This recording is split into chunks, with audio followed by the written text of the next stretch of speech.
There's this handful of lessons that, had I known them in my 20s, would have just made me absolutely freaking unstoppable. I've boiled them down to the top 5 that I wish I could go back and tell my younger self. But as we know, I can't go back and tell her, so I will tell you instead in hopes that you take heed to this advice. If I would have known in my 20s that my desires are desires for a reason, that would have completely changed the way I approach going after those things. Think of it as someone giving you this beautiful, thoughtful, intentional gift, and you just kind of questioning whether you should have it or not. Or even worse, leaving it in your room, letting it collect dust, and questioning whether you even have the right to use it. For literally as long as I can remember, I have loved being on camera. I have loved speaking and communicating. I was writing from a very young age. I still remember in 5th grade being one of 2 students that would go to the principal's office, get on camera, and kind of report the news to the rest of my elementary school. I smile when I think about that little girl, but there is this little part of me that gets a little bit sad because that girl would spend the following 2 decades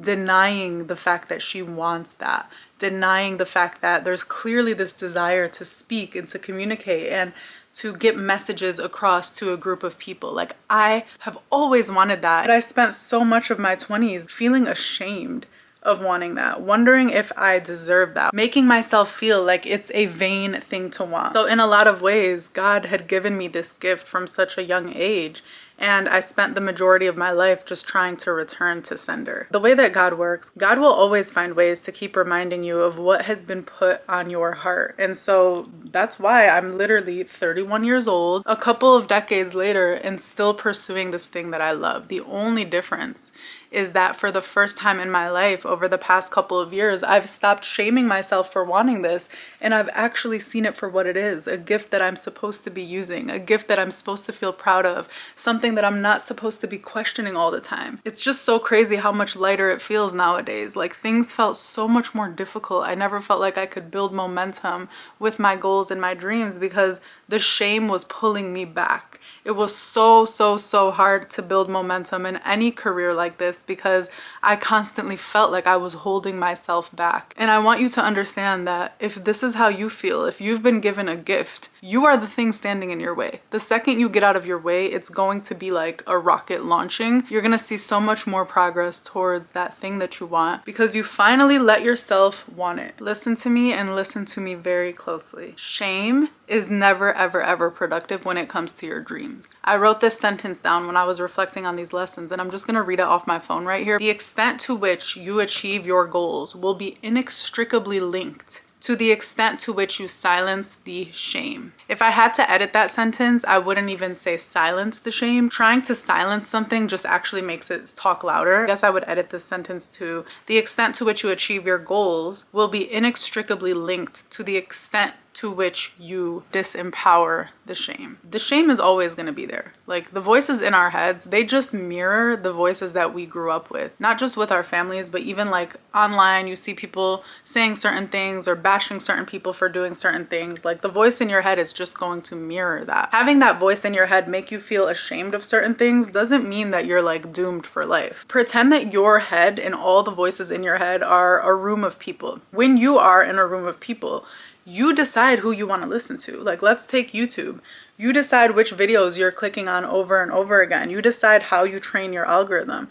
And yes, there are going to be videos out there that say things that you don't agree with and that you don't like. And you are making an intentional choice not to click on those videos. So treat the voice in your head the same way. You can choose to disempower the shameful voice that still will be in your head by just not really listening to it. Like, acknowledging that it's there, but not really paying much attention to it. This was hands down the most debilitating thing that stood in the way between me and my goals. And it was that I empowered that shameful voice. In many cases, I agreed with that shameful voice. Like, the voice would be like, oh my God, it's so cringy that you're like in your 30s and you're getting on YouTube. And old me would be like, yeah, that is so cringy, Rima. Don't do that. Me and my shame were like mean girls together. If I could go back, the first freaking thing that I would do, and honestly, inshallah, one day this is one of the lessons I really, really hope to ingrain in my future daughter. The shame doesn't get to dictate what you do, and it's just not productive. Having shame around this thing that, like I said, is a God-given gift is honestly disrespectful to yourself and disrespectful to God. Someone is giving you something and telling you, go follow this thing. I put this dream on your heart. And yes, it's keeping you up at night for a reason, because it's supposed to. You're supposed to think about it.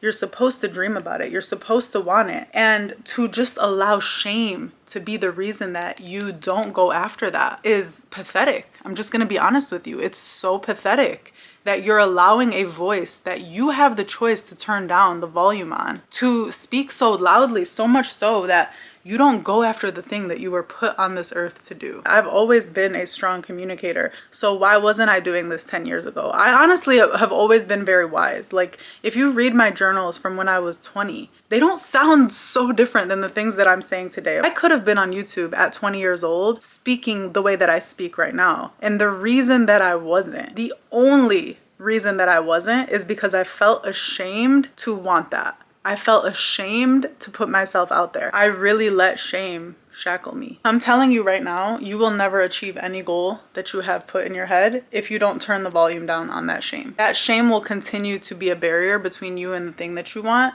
if you don't even feel you have permission to want that thing. So understand that where you feel shame, two things. Number one, it's just not productive. Allow yourself to acknowledge that that voice is just mirroring something that you're hearing around you. It's not productive at all. And then number two, most importantly, you're the one making the choice to listen to it. You could just literally acknowledge it and move on. You do not have to listen to it. You do not have to let it control what you do from there. It doesn't need to inform your decision-making process at all. And if it does, it's because you are allowing it to get in your way. This one is for all my manifestation girlies. Understand that the goal is not actually what you want. You think the goal is what you want, but the goal is not what you want. The feeling that you believe you will give yourself when you get to that goal is actually what you want. I'm living proof of this. I have been setting goals since 1992. Like, I'm always setting goals, and I can tell you firsthand, there are so many examples of moments where I hit the goal that I wrote down on my vision board and I did not feel happy. And vice versa. There were also moments where I actually did not hit the goal that I wanted, but I felt the feeling that I thought the goal was going to give me in the absence of hitting that goal. And look, in no way is this me trying to tell you not to set goals. I still set goals. I set very specific goals. I love focusing on numbers and metrics because it's just fun. But I always remind myself that there is a feeling I'm trying to get from that. That thing is not going to necessarily give me the feeling. And I'll do you one better. You can choose to give yourself that feeling right now, even in the absence of the goal. In fact, the number 1, 2, and 3 way to manifest that goal is to learn how to give yourself that feeling today. I learned this when it came to my body image. I was so convinced that if I got my weight down to a certain number on the scale, that I was finally gonna feel attractive, that I was finally gonna feel good in my clothes, that I was finally gonna feel worthy of love and desirability, or whatever things I had attached, whatever feelings I had attached to that number. I still look back on a time period when I was in high school, when I was going through all of that I hit that number, and I look back on pictures and I'm like, damn, I was low-key too skinny. Like, I surpassed that number and I did not feel good about myself. I did not feel lovable. I did not feel attractive, and that made me so sad because I'm like, oh my God, I was working so hard trying to get myself down to a certain number only to get there and not actually feel proud of myself, only to get there and not actually feel good. Over a decade later was when I realized that I could allow myself to feel attractive even while I'm still working on my body goals. I don't need to get to the place that I think I want to be at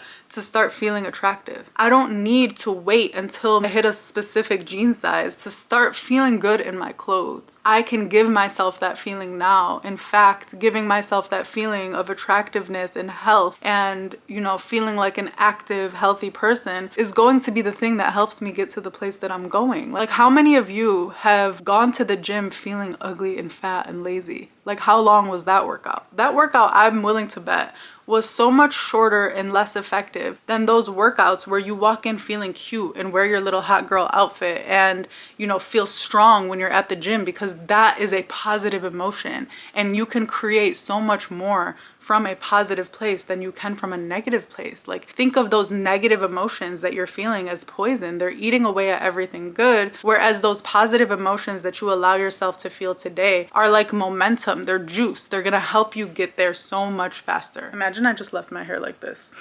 Changing your mind, changing your personality, changing your desires is a flex. Changing your mind is a flex. You don't have to be who you were yesterday. You don't have to be who you said you were going to be. You don't have to be who people expect you to be. I literally made an entire video all about this because I was reflecting on it the other day. I realized that I spent so much of my youth and my 20s basically feeling trapped in the perception that I thought other people had of me. Number one, what an assumption. Like, how do I even know what perception they have of me, first of all? But more importantly, who cares? Like, who cares what perception they have of me? They don't get to run this show. They don't get to tell me who I am. They don't own my likeness. They don't get to say who I am and who I'm going to be. Only I can say that. But I felt that I was trapped in this mental prison of how people expected me to show up. And for whatever reason, I didn't feel that I could venture outside of that. So even when I did venture outside of that, because life, I felt shame and guilt. Like, I felt this weird sense of like, oh, well, I said that I was gonna do this, but really I'm more interested in that. And I said that I was in the education space as a teacher and I have these dreams, but then I pivoted into business and that doesn't really fit with the narrative that I've already said about myself. Other people expect me to do this. Why am I shifting? Like, it created so much shame around these career pivots. But not just that, even like this shift in interests that I had, I felt like it wasn't right for me to have said I was interested in one thing on one day and then the next day for me to change my mind. I felt like that was wrong. But when you really sit back and think about it, like, what better evidence that you have evolved than for you to change your mind? I would be very worried about you if you did not change your mind in a week even. Like, let alone a year, let alone a decade of your life. I would be really worried about how boring your life is if you said you wanted to do something at 20 years old and have not changed your mind at all about any of those things at 30. That is so boring. That is the most boring life. Like, what is the point of experiencing things and learning if you're not going to update your iOS?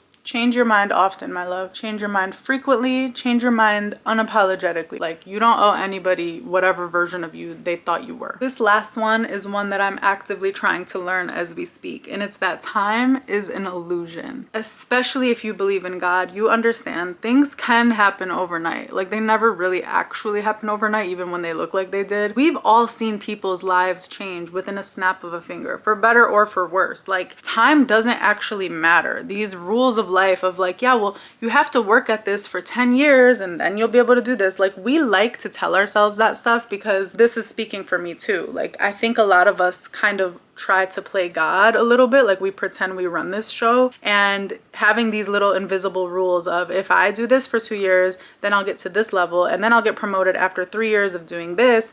Like, those rules, they give us predictability, they give us comfort, they give us something to look forward to. Don't get me wrong, I think that's great. I don't think there's anything wrong with that. I don't think there's anything wrong with creating a plan that feels predictable so that you feel encouraged to put in the work every day. All I'm saying is give God room to surprise you. That is one thing that I wish I ingrained in my own head. I thought about this recently because I was on an airplane the other day. I kind of have a fear of flying that I'm working through, and we were approaching landing. I looked at the time on the screen and it said 5 minutes. And even though 5 minutes is not a lot of time at all, especially for a flight that was a few hours, I had this very negative thought that, well, a lot can happen in 5 minutes. Don't let your guard down yet. Like, you shouldn't feel safe just yet. The plane hasn't landed and there's still 5 minutes of this flight, and a lot can happen in 5 minutes. And then I caught myself and I'm like, what? What did you just say? A lot can happen in 5 minutes? Okay. Then apply that in life when things are positive. Don't just pick and choose when to believe things like that. Sure, a lot can theoretically happen in 5 minutes, but why are you only using that to think that something negative is going to happen? Your entire life can transform for the better in 5 minutes then.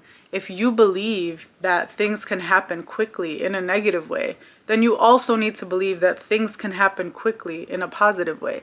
You also need to understand that God can do a lot in a very short period of time to completely transform your life. Even though that was kind of an anxious thought, it ended up leading to something so positive because I started leaning into that belief, like literally since that day, that I am transforming my life like never before. I think just allowing myself to be real about like, oh, you really do believe that a lot can happen in a short period of time. So lean into that. Why not use that in a way that benefits you? Lean into that belief system in a way that makes you feel good every day. So literally every single day in my journal, I write down, I am transforming my life like never before. I am completely changing my life. And it's just such an exciting belief system because for me to believe it means I'm making it happen. Like just for me to say it out loud means that I am showing up as the person every day who's transforming her life. And it's so crazy how it works because kind of like back to number 3, the goal is not the answer. The feeling that I want to have is that my life is completely transforming. So I'm giving myself that feeling right now. And because I have that feeling, I wake up every single day with that feeling, then I will choose the actions and decisions that day to make that a reality. And it's so freaking cool when you can zoom out and just see how in control you really are of something. God wants us to design our reality. God wants us to choose the thoughts and beliefs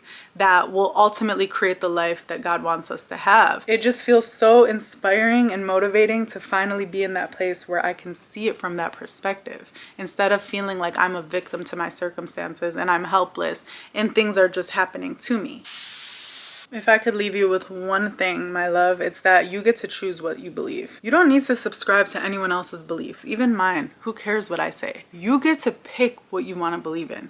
You get to choose the belief systems that feel the most fun for you and make you feel the most encouraged and motivated to create the type of life that excites you. Because like I always say, you are literally the only person who's living that life. Why let someone else dictate what that looks, sounds, feels, and smells like for you? Your 20s and the rest of your life are not about being right. It's about finding right. And in order to do that, you need to have a lot of trial and error. You need to give yourself room to experiment and to try things that other people think you're weird for trying. That is the point of having your own path in your own life and not just being like a copy paste version of someone you were never supposed to be. Let me know what this brought up for you, if you have any stories or questions, or if there are any that you would even add to this list. I love you so much, my love. Your 20s are supposed to be fun. Your life is supposed to be fun. I know things can feel super stressful and the weight of the world can sometimes feel like it's on your shoulders, but please never lose sight of how you want this experience and this journey to feel for you, and get in the habit of asking yourself, how can I give myself that feeling today? I love you so, so, so much. And as always, stay powerful, my love.